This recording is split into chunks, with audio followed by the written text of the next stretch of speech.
I'm Ashley, and in my video today I'm going to be talking about my May TBR. I managed to read all of the books from my April TBR except for one, so I'm really happy about that, and you'll get to see the books that I read in my second quarterly wrap-up since I'm doing wrap-ups every 3 months this year instead of every single month. So my next wrap-up will be at the end of June, so at that point when I make the video then, you can see the books I read in April during that video. But I have a rather ambitious TBR for May and quite a few books to talk about. I don't know that I'll get to all of them, but I really love the idea of reading all of them, so I hope I get to them all, but we'll see how well I do.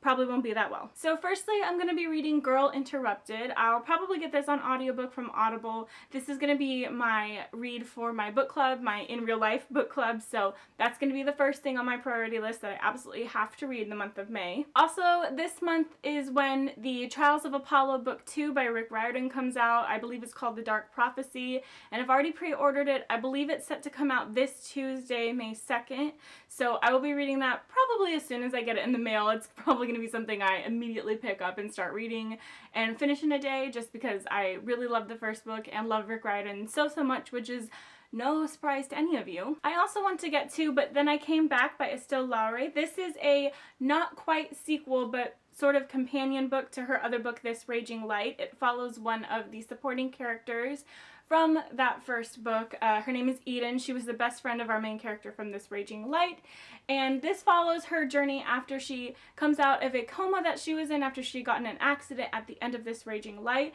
So it's from her point of view, and it's all about her recovering both mentally and physically from the after effects of everything that has been happening in her life lately, and I really love the writing style and the story of This Raging Light, so I'm really looking forward to this. I have really high hopes for it, and I think that I'll love it a lot. I also plan on reading the final book in the Vampire Academy series, Last Sacrifice. Again, this is the 6th and final book in the series by Rochelle Mead. This is my biggest reading goal for this year, is to finish this series. So once I finish this, that means I can move on to some of my other reading goals, which includes finishing the All Souls trilogy and reading a couple other random books that are on my TBR and reading all of the Daughter of Smoke and Bone trilogy. So once I do this, I can like move on, which will be nice. But also, I've been working towards finishing this series for like 2.5 years, so I'm excited to finally be finishing this. I expect that even though it's pretty big, I'll get through it fast because it's guaranteed to be like an emotionally packed ride. So I'll probably finish this pretty fast, and I'm really looking forward to reading it. Next are two sort of rape culture books. The first one is The No You Never Listen To by Maggie Royer. I've ordered this online and it's on its way here, so I don't have a physical copy of it yet.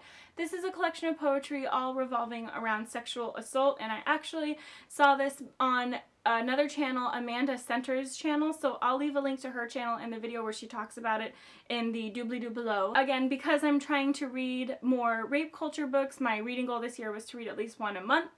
This is going to be one of my books for the month revolving around rape culture. It has over a 4.0 rating on Goodreads. I expect amazing things from it. I love realistic and hard-hitting poetry, and I love reading about this topic lately. It's just been really interesting, and I have just really liked getting to read these sorts of fiction and nonfiction books just because I think it's a really great representation that not a lot of people read about. So I've really been interested in this, and as much as I'm sort of looking forward to reading this, which sounds weird, I'm also kind of dreading it because I have a feeling it'll make me very emotionally wrought. The other rape culture book I plan on reading is After Silence, and this is an autobiography written by Nancy Rain. It's an inspirational sort of autobiography telling about a sexual assault that she went through and how her rapist was really treating her when the rape actually happened, some of the things he said to her that stuck with her throughout her life. So it's not only about the event itself, but some of the things that she had to work through afterwards, how she worked through it, how she didn't work through some of it, and it's supposed to be really inspirational, really very hard-hitting autobiographical. So I'm really, again, weirdly looking forward to this because I have a feeling it's going to be a very good book. And the next 3 books that I plan on reading in May all kind of have a theme. They're all Beauty and the Beast retellings. I saw the Beauty and the Beast movie with Emma Watson and Dan Stevens in March and really loved it in a way that I can't fully describe to you, And so because I'm super obsessed with it and saw it 3 times in the theaters, I have decided to read some Beauty and the Beast retellings this month. So the first one I want to read is Hunted by Megan Spooner. This is a new release. I believe it came out late March, maybe early April. I don't know the exact date, but it was just released, and this is a Beauty and the Beast retelling.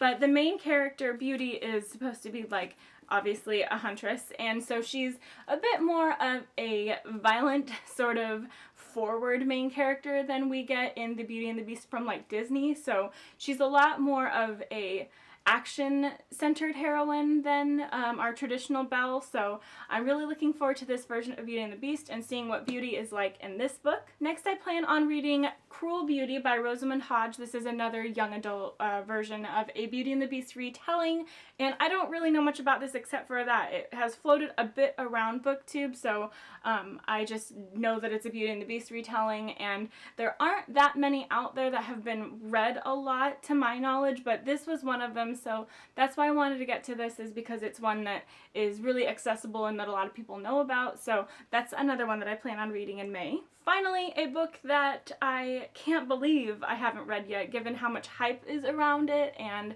I think part of the reason I haven't read it yet is because of the hype. It really worries me and worries if it's even gonna be that good, and that book, which you can probably guess based on the theme of Beauty and the Beast retellings and the fact that it's a very hyped book, is A Court of Thorns and Roses by Sarah J. Maas. I don't know if the entire ACOTAR series is Beauty and the Beast themed or if it's all different fairy tales for each book, but I know for sure that this one is. I did just get the ACOMAF A Court of Mist and Fury book in paperback, and hopefully I like this one enough to continue with the next one. I kind of took the jump and got the second one even though I didn't finish the first one yet, so I don't know if that was the right choice to make. It's about time I read this book. I don't know anybody on the internet book community who hasn't read this, so I am super late to the game, but I plan on getting to it this month. So that's it. Those are all of the books I plan on reading in May. It's a lot, but I really hope I get to all of them. I'm gonna stay as ambitious as possible because not one of these are a book that I want to leave behind this month. If you plan on reading any of these books, please let me know. If you've read any of them, feel free to leave a comment down below on your thoughts on them. I'd love to chat more about them. And hit that like button if you like this video and subscribe if you want to see more. Thanks you guys so much for watching, and happy reading.